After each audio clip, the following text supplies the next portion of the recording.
Three, two, one.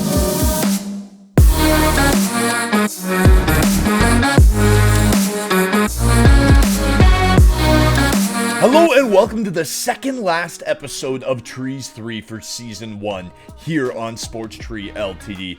Folks, I'm Connor Roundtree. We're going to jump right into this week's show with our bump and stump of the week, and it's quite simple, folks. Our bump of the week goes to you, our loyal fans, our supporters. Thank you guys so much for an awesome season. I've got some great picks for you today to capitalize on that ROI for the weekend, but we're going to jump right into this now with our stump of the week, and it goes to Harris English. The question is, why? Well, it's not all bad. It's just funny that the top 20 players in the world are squaring off, and 19 of them are even or under par after the first round, and he was 3 over par. Now, he improved a little bit. He's still 1 over par after the second round, and Bryson DeChambeau leads the field at 11 under par. My pick, Colin Morikawa, is in second place at 10 under par, tied for second place. And then I have Rory McIlroy and Victor Hovland, who are 4 strokes off the lead at 7 under par. So make sure you tune into that action over the weekend. Those were my picks from the Monday morning wrap. But Harris English can't be going 3 over par when the rest of the field is all under. Can't be doing that. Top 20 players in the world. Just embarrassing. Coming in at number 3 this week, folks, is the UFC. Our UFC picks are now brought to you by themadlabmma.com. Sign up today. It's just $50 a month, and they will give you a full breakdown of all MMA events from Bellator, everything that we don't cover here on Sports Tree. So make sure you sign up and use the code ST2021 when you sign up to earn 20% off. And now we're going to go through my favorite picks of the card, starting with Alex Morono versus Mickey Gall. Alex Morono has won 3 out of his last 4 fights, and he lands over 5 significant strikes per minute. Mickey Gall, on the other hand, is an awful striker. Alex Morono has a BJJ black belt. Mickey Gall, well, he's an okay grappler. Morono's better in every aspect of this fight. Look for Morono to win this fight any way he chooses. Up next, folks, it's Jared Vanderaa versus Azmat Murzakanov, and I like Murzakanov in this one. He's undefeated, and Jared Vanderaa has been knocked out in 2 out of his last 3 fights. I like Azmat to make it 3 of 4. Yes, Vanderaa is the much bigger fighter, so I understand why people are analyzing that side, but I'll take skill over size every single time. Make sure you take Azmat. As for Alonzo Menifield versus William Knight, I have to lean towards Alonzo Menifield, and the fact that he's only a -150 favorite speaks to the power of William Knight. I like Menifield to take his time in this fight. He showed patience in that Ed Herman fight his last time out, going to distance and winning that fight via decision. I like him to chop down with some leg kicks, use some powerful straight hand punches, and win this fight. Folks, we're going to shift over to the main card next. It's Brandon Allen versus Chris Curtis. Chris Curtis is not an elite mixed martial artist. Brandon Allen is going to kick the piss out of this guy. First round finish, Brandon Allen. Up next, folks, I'm stoked for this one. It's Jimmy Crute versus Jamal Hill. And from what I've seen, I'm sold on Jimmy Crute. This guy tried to fight on a dead leg in his last fight. Just so much heart and so much conviction. Something to note about this fight is that Paul Craig just took Jamal Hill down his last time out and beat him up to the point of breaking his arm.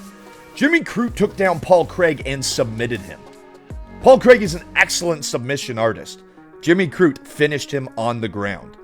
Give me Jimmy Crute. I don't see this one nearly as close as the odd makers do, so give me Jimmy Crute with a lot on it.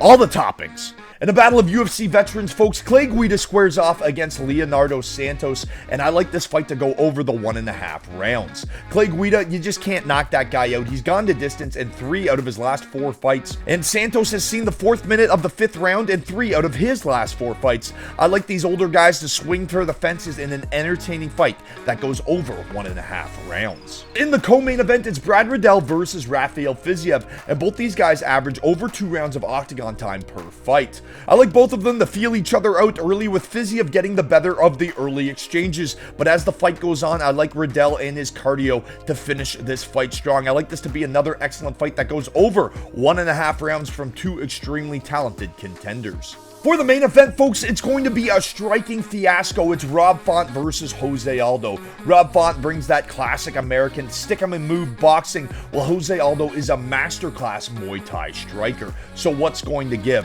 Rob Font lands over 5 significant strikes per minute, and I like that to be the difference. He just went to distance and beat up Cody Garbrandt for the duration of 5 rounds. Jose Aldo, he's getting a little older. If this fight took place 5 years ago, I would have given it to Aldo, but I think that Font has the better pace, and Aldo gets gases fast. Now, in Font landing over 5 significant strikes per minute, it's going to be hard to take a breath with that much pressure coming at you. So I think Jose Aldo maybe wins the first and second round, and then Rob Font pours it on through the third and then the championship rounds. Give me Rob Font via decision.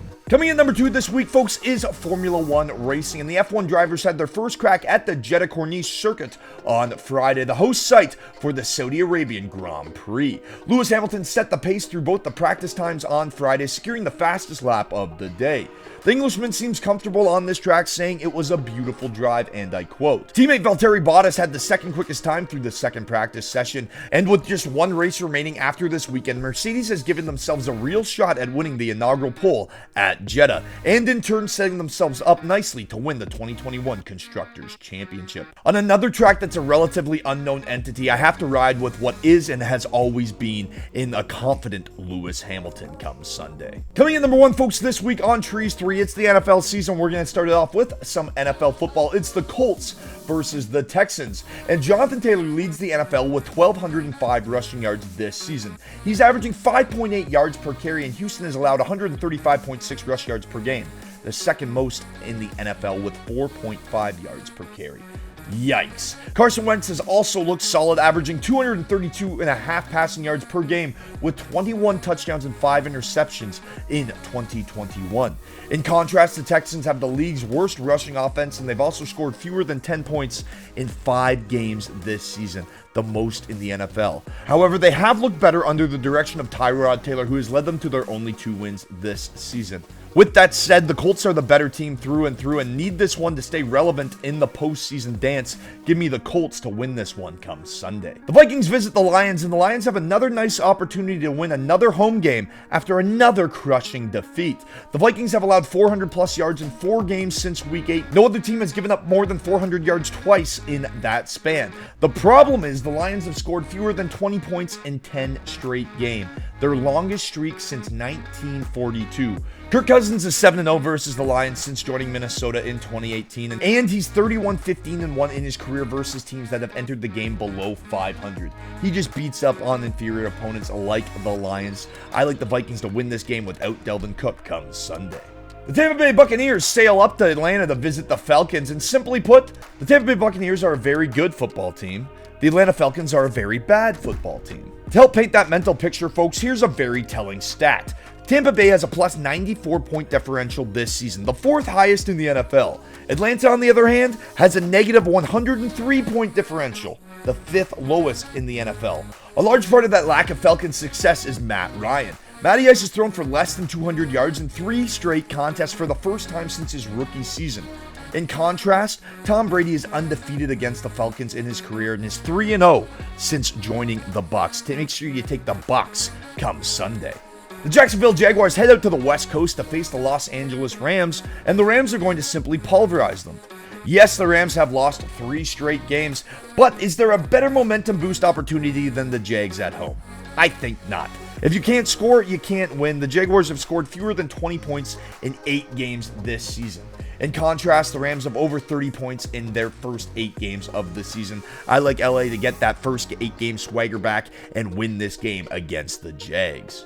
The Denver Broncos head to Kansas City to play the Chiefs in a crucial AFC West matchup. I understand the Chiefs' offensive prowess, but Vic Fangio is a defensive guru, and he's coached a team that knows how to step up in big games. Across 6 wins this season, the Broncos have allowed 10.8 points per game, and Teddy Bridgewater has a 100-plus passer rating in each of those 6 wins. In contrast, the Chiefs have scored fewer than 25 points in 5 straight home games, and Patrick Mahomes has had a sub-90 passer rating in 6 games this season. Last time we saw him, he had a 71 QB rating with no touchdowns and an interception. I like this game to be a divisional slugfest, folks, but the facts of the matter are you cannot give this Broncos team 9.5 points against a very inconsistent Chiefs offense. I like this top 6 defense to make a statement come Sunday night. Give me the Broncos with the 9.5 points.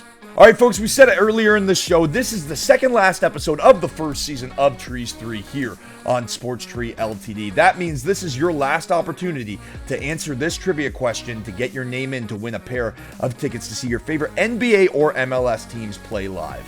Here's your question, folks. What's Vince Carter's number? Head on over to sportstreeltd.com right now. Hit sign up or subscribe, and remember that an upgrade in your subscription is an upgrade in your chances to win up to $15,000 a year and tickets to see your favorite teams play live. Folks, I'm Connor Roundtree. I'm so incredibly grateful for this first year. 3, 2,